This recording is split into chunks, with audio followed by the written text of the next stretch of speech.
اور میں سمجھتی ہوں کہ اس وقت کشمیر بہت ہی پریشان کن، بہت ہی خوفناک حالات سے گزر رہا ہے، اور یہ حادثہ نہیں ہونا چاہیے تھا۔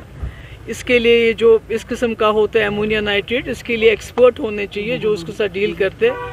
تو اس طرح پولیس کے لوگوں سے، دیگر لوگوں سے اس چیز کو، جو بھی وہاں تھا لیکوڈ تھا، ان کو کہا اس کے ساتھ ڈیل کرنے کے لیے۔ یہ بڑا خطرناک معاملہ ہے، اور اب یہ جو گھر ہیں، جو ابھی یہاں جو جام بحق ہوئے ہیں، ان کے بہت چھوٹے چھوٹے بچے ہیں۔ میں تو سمجھتی ہوں ایک تو یہ ہے کہ اس وقت سارا کشمیر اس غم میں جو ہے برابر شامل ہے، اور مجھے لگتا ہے کہ آنے والا وقت جو اس وقت ہم دیکھ رہے ہیں ہمارے لیے، جموں کشمیر کے لیے بہت خوفناک لگ رہا ہے۔ کسی نے غلطی کی دلی میں جا کے، تو میں سمجھتی ہوں کہ جموں کشمیر کے لوگوں کو کلیکٹیو پنشمنٹ نہیں ملنا چاہیے اس کے لیے۔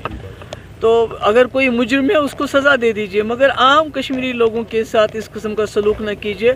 اور یہ جو نوگاں میں حادثہ ہوا ہے، اس کی باضابطہ انکوائری ہونی چاہیے، کیونکہ اس کے اوپر بڑے سے سوالیہ نشان ہیں کہ اگر یہ امونیا نائٹریٹ تھا، 3000 کلو تھا، اس کو وہاں سے یہاں لانے کی کیا ضرورت تھی؟ اور اس کے بعد بستی میں، تھانے میں رکھنے کی کیا ضرورت تھی؟ اور اس کے بعد نائب تحصیلدار، پولیس کے لوگ ہمارے، جن کا اس کے ساتھ کوئی ایکسپرٹیز ہی نہیں ہے، جو جانتے ہی نہیں اس کے ساتھ کیسے ڈیل کیا جائے، ان سے کیوں یہ کام کروایا گیا؟